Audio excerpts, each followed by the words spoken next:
Bien, vamos con una conversación con nuestro invitado de esta mañana. Está con nosotros Gerardo Tábara, secretario general de la organización Transparencia. Gracias por estar aquí con nosotros. Gracias por la invitación, un gusto. Por estar aquí en TV Perú.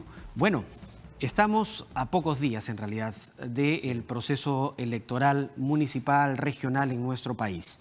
Ya hay una gran expectativa, sin duda, en todo el país, pero lo que llama la atención es que hay muchas personas que todavía no tienen decidido su voto, es decir, el nivel de preferencias y las encuestas, este simulacro de votación que se ha publicado hoy en el diario El Comercio, por ejemplo, reflejan que 14, 15%, 17%, digamos, es el nivel de aceptación con el que podríamos tener un nuevo alcalde a partir de enero de este año. Sí, sin duda es un panorama no el mejor para un proceso electoral. Tenemos 113.000 candidatos, es una cantidad inmensa. Hace 4 años tuvimos 105.000, eso se ha incrementado ahora. Solo en Lima son 20 candidatos, pero la situación se repite a nivel de regiones y provincias. Y la campaña ha estado bastante opacada por, yo diría, varios factores. Uno de ellos es, sin duda, acontecimientos políticos nacionales que todavía vivimos, los destapes de corrupción a nivel del Poder Judicial, de la Fiscalía de la Nación, la propuesta de reforma constitucional, el debate de cuestión de confianza, pulseo, si se quiere, entre el Legislativo y el Ejecutivo, la convocatoria de referéndum que se nos viene. Todo eso han competido, si se quiere, con el proceso electoral como noticia. Pero al mismo tiempo, creo que la población ha sido perceptiva en el sentido de no hay un esfuerzo suficiente de la mayoría de candidatos de hacer una campaña que explique sus propuestas, que convenza sobre sus propuestas. Nosotros hemos revisado los planes de gobierno de todos los candidatos a gobernador regional y a alcalde de Lima Metropolitana, en 7 temas muy importantes.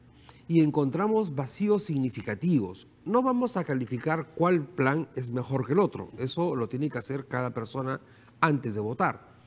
Pero sí es significativo encontrar que hay espacios donde uno tiene que poner no hay propuesta, no hay propuesta, no hay propuesta. O sea, podríamos entender que lo que están haciendo al momento de presentar sus planes es una especie de vamos a cumplir con lo que la norma nos exige, pero en realidad sí, o no termina siendo un compromiso real de ellos. Exactamente, en algunos casos hay plagios y en otros casos el político no ha sido capaz todavía de entender qué es lo que la población necesita. Te pongo 2 ejemplos.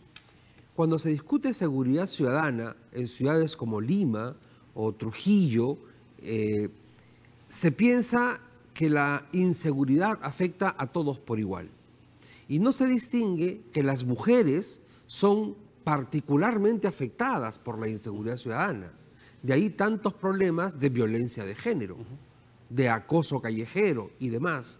Y sobre eso no encuentra uno un desagregado, una distinción en los planes de gobierno de los candidatos a alcaldías o a gobierno regional. Ahora, por otro lado, algunos candidatos ofrecen medidas que les correspondería al Ministerio del Interior más que a la competencia municipal. Sí, exactamente, proponen cosas que no van a poder hacer, porque son efectivamente que corresponden al Ministerio de Relaciones Exteriores o al Ministerio Público, etcétera, o al Ministerio del Interior. O al Ministerio de Educación, por ejemplo, que hasta ofrecen cambiar la currícula escolar en algunas regiones. O ofrecen regionalizar la policía, por ejemplo.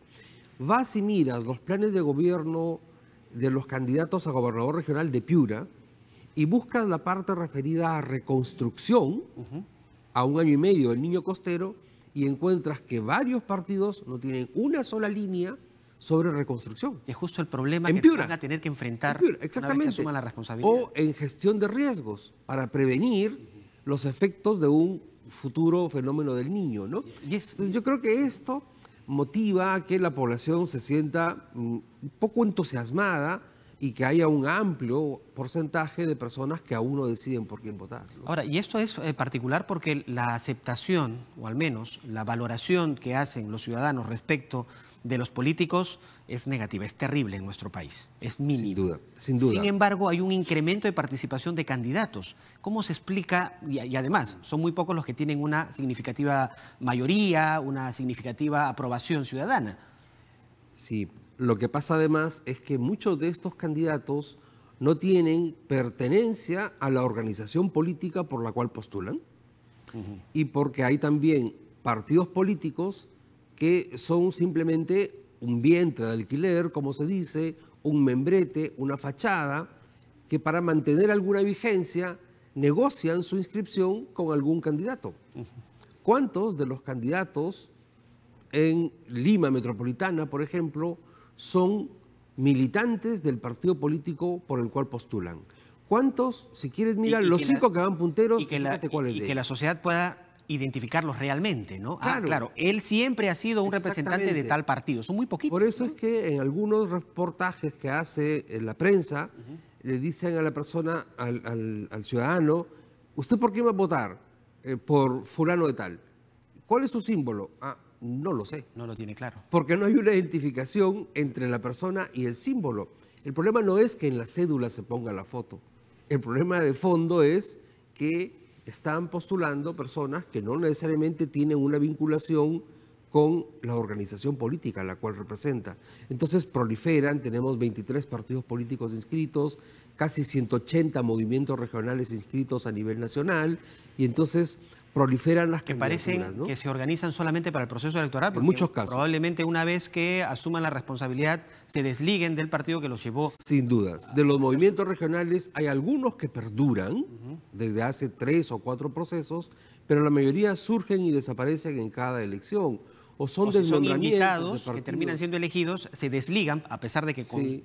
permanezca el movimiento, pero ya no hay una relación, un trabajo conjunto. Exactamente. Algunos son militantes de un partido político que forman aparte un movimiento regional y postulan por el movimiento regional y no por el partido, porque a lo mejor el partido decidió no competir en estas elecciones, por disputas internas o por alguna estrategia para guardarse, digamos, para la elección de 2021. Ahora, en Lima están pasando cosas que llaman mucho la atención. Estamos ya a pocos días, en realidad, de las elecciones. Tenemos cuestionamientos respecto de la inscripción de un partido, en este caso de Podemos Perú, por supuestamente firmas que están siendo cuestionadas. Situación muy delicada. Y que probablemente no tengamos un pronunciamiento en esta semana que queda para las elecciones. Pero ¿qué pasa si después la Fiscalía, porque la Fiscalía está investigando el caso ya hace algún tiempo, determina que fue un proceso de inscripción indebido y resulta que el alcalde podría ser elegido, porque es uno de los que tiene mayores preferencias en ese sentido? ¿Eso deslegitima su elección? Yo creo que sí, sin duda, porque este caso es, por ejemplo, el de un candidato, digamos, ese señor Urresti, que postula por el partido Podemos por el Perú. Él no es militante del partido Podemos por el Perú y dice, claro, este tema de las firmas y la inscripción no es un tema mío, yo soy invitado. ¿Usted acepta ser invitado de un partido que supuestamente cometió irregularidades al inscribirse? Primera pregunta. Y luego, las irregularidades en inscripción de Podemos por el Perú determinaron la salida del señor Castillo Mesa como jefe de OMPE, pero no han tenido ninguna repercusión sobre el partido político. Resulta irónico, ¿verdad? Que caiga el jefe de OMPE, pero el partido sigue compitiendo. Y antes de irse, el señor Castillo Mesa anunció que realizaría una nueva verificación de las firmas que presentó Podemos. No tenemos noticias de lo que se haya producido, no sabemos si esa oferta que hizo el señor Castillo Mesa se podía cumplir o no se podía cumplir. Y han pasado varios meses de esto. Entonces sí estamos ante una situación en la cual, de determinarse que hubo falsificación de firmas, la Fiscalía de la Nación, tendrá que operar también, pero por supuesto el Jurado Nacional de Elecciones, que es el que lleva el registro de partidos políticos, lo más tiene que probable tomar una es que decisión. en esta semana no haya una decisión. Es muy difícil que Es en muy estos difícil. próximos días Sin haya. embargo, si la decisión se da después de ya la conclusión de las elecciones, podría inhabilitar el proceso electoral? Hay un vacío en la ley. La ley no se ha puesto ante una especifica esos situación casos. de ese tipo, ¿no? La ley no ha puesto como una causal de exclusión el que descubras que el partido falseó. Pero sin duda, el Pleno del Jurado Nacional de Elecciones, llegado el momento, tendría que tomar una decisión al respecto. Ahora, hay otro caso. Estamos hablando del otro candidato que también es importante, Renzo Rayardo, que también creo que están con empate técnico ambos. Hay un candidato en Villa María del Triunfo, que es Guido Íñigo Peralta, alcalde de Villa El Salvador, que estaba postulando porque el jurado le ha denegado la posibilidad de postular. En consecuencia, no es candidato. Sin embargo, él sigue haciendo campaña como candidato a Villa María del Triunfo. ¿Es eso válido? No, no es válido. No es válido. Lo que está haciendo el señor Íñigo es engañar a la población. Es engañar a la población. Yo no puedo andar por allí diciéndole, oiga, soy candidato, voten por mí, ¿no?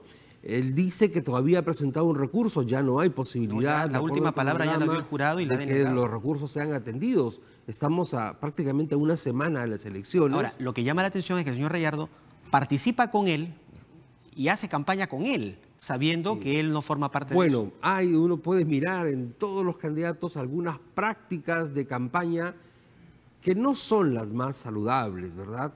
Esta es una, y hay muchas más: los insultos, las ofensas, las agresiones, las expresiones misóginas, xenófobas, racistas, que uno encuentra por todas partes, las dádivas, la entrega de kilos de arroz que se denuncia en varios lugares. Está prohibido, y aunque no estuviera prohibido por la ley, no es, digamos, lo más ético pretender comprar el voto de una persona aprovechándome de su necesidad.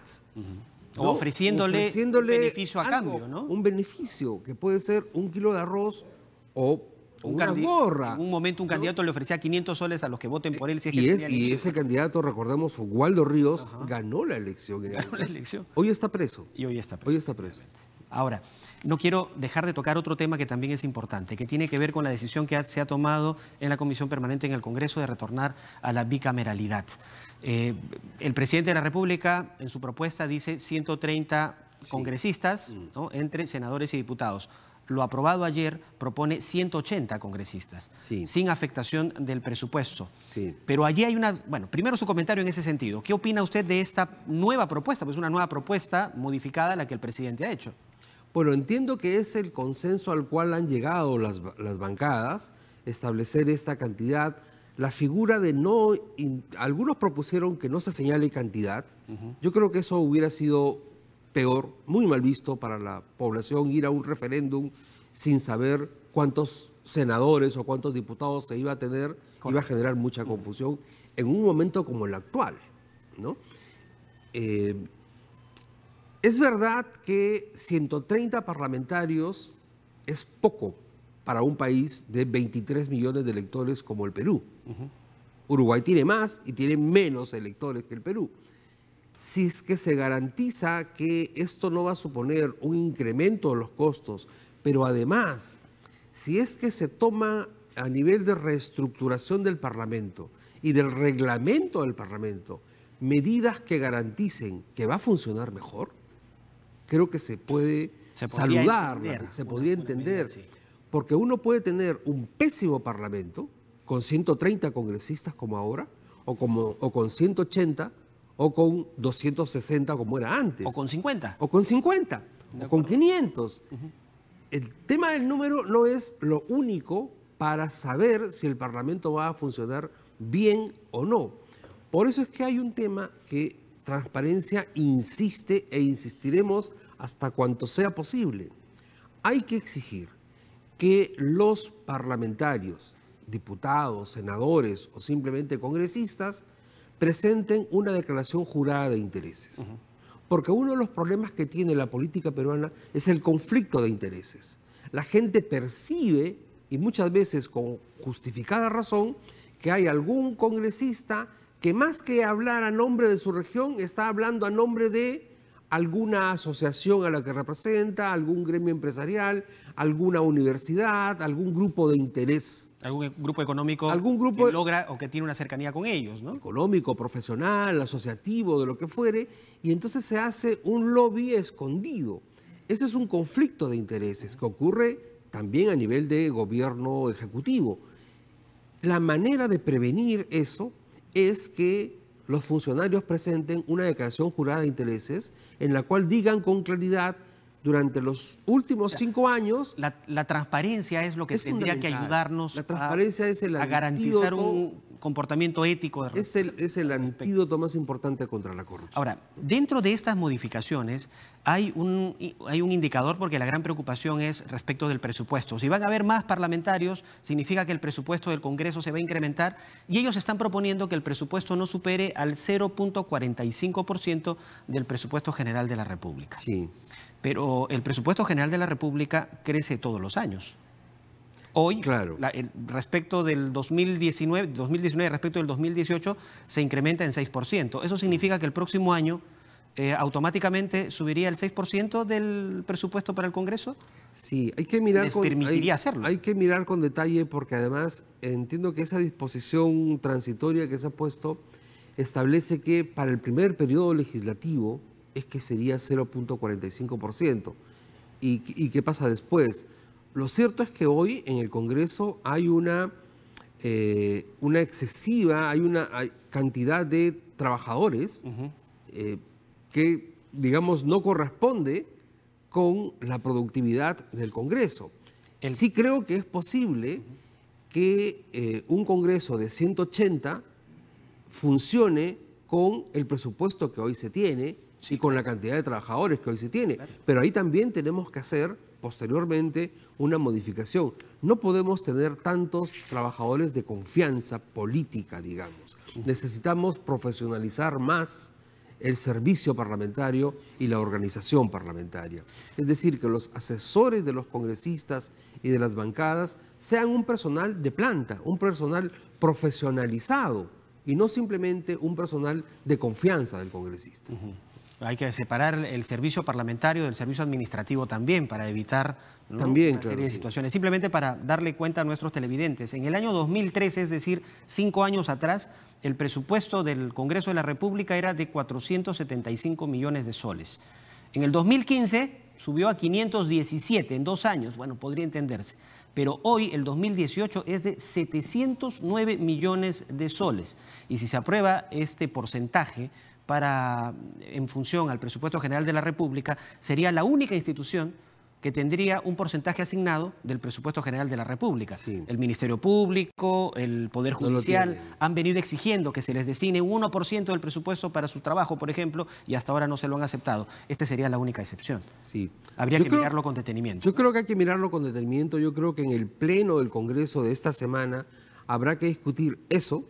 Habrá que discutir el tema de declaración jurada de intereses, y hay que discutir otro tema que es muy importante, que es la representación de mujeres en las listas de candidatos, que fue también una propuesta del Poder Ejecutivo para establecer mitad hombres y mitad mujeres en las listas de candidatos. Es decir, creo que esta semana vamos a tener discusiones en el Congreso a las cuales hay que prestarle muchísima atención. Esto va a ir al Pleno del Congreso, y luego está pendiente el tema de la reelección o no de congresistas, que también debería ser aprobado en la Comisión de Constitución y en el Pleno del Congreso. Esta semana, de todas maneras, para poder ir al referéndum del 9 de diciembre y finalmente todos tomemos la decisión. De acuerdo. Finalmente, aquí lo que se está jugando es la posibilidad de que participemos todos los peruanos y peruanas el 9 de diciembre, en un referéndum para decidir si lo que ahora está aprobando el Congreso nos parece bien o no. Y la información debida además en los 60 días de campaña. Muchas gracias por estar con nosotros esta mañana. Bien, ha sido Gerardo Tábara, secretario general de Transparencia, conversando con nosotros.